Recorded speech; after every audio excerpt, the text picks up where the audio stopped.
வணக்கம். மே 17 உயர் இரத்த அழுத்த தினமாக அனுசரிக்கப்படுகிறது. இந்த வருஷத்துடைய theme measure it correctly, control it, live longer. அதாவது இரத்த அழுத்தத்தை சரியான முறையில் அளவிடுங்க, அதை கட்டுப்பாட்டிற்குள் வைத்துக் கொள்ளுங்கள், அதன் மூலம் நீங்கள் நீடித்த ஆயுளை பெற முடியும் அப்படிங்கிறதா இந்த வருஷத்துடைய மைய கருத்து. இப்போ அதுபடி உங்களுடைய இரத்த அழுத்தத்தை சரியான முறையில், அதாவது அக்யூரேட்டாக, துல்லியமாக கணக்கிடணும், அதை அளவிடணும் அப்படின்னு சொன்னால் மருத்துவமனைகளையும் மருத்துவர்களையும் அணுகி உங்களுடைய இரத்த அழுத்தத்தை நீங்கள் பரிசோதித்துக் கொள்ளுங்கள்.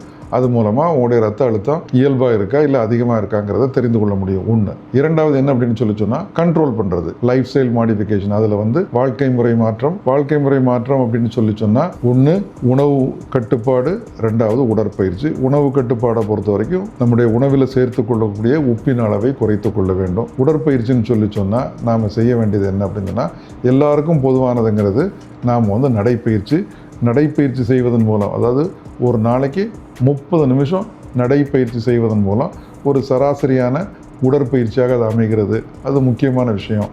இது இரத்த அழுத்தத்தை குறைக்கிறது. அதுக்கப்புறம் என்ன அப்படின்னு சொன்னால் உணவு கட்டுப்பாடு மூலமாகவும் நீங்கள் இரத்த அழுத்தத்தை குறைத்து கொள்ள முடியும். மூணாவதாக இந்த வியாதியோட அறிகுறிகள் என்னங்கிறத பார்க்கணும்.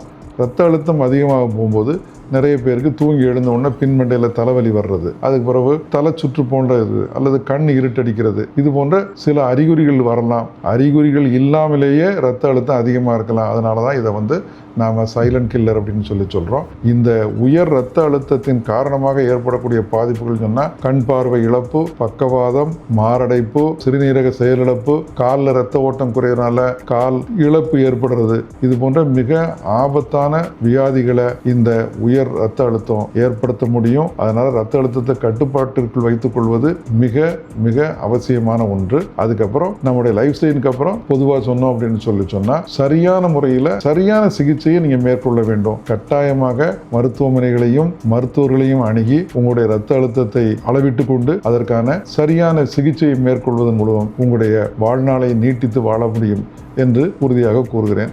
நன்றி, வணக்கம்.